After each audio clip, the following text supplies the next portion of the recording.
सोडून तुलाज मातीला तू जाग उधाणू दे आज उरी. उजाडू दे आज साकड हे माग होऊ दे पहाट नवी. आता होऊन जाऊ दे साऱ्या जगाला पाहू दे पडू दे पाऊल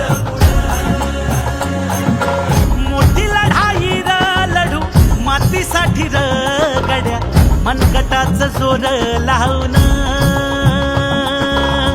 दाटला जरी अंधार एकजूट होऊ आज दिवा देऊ तेज धावर.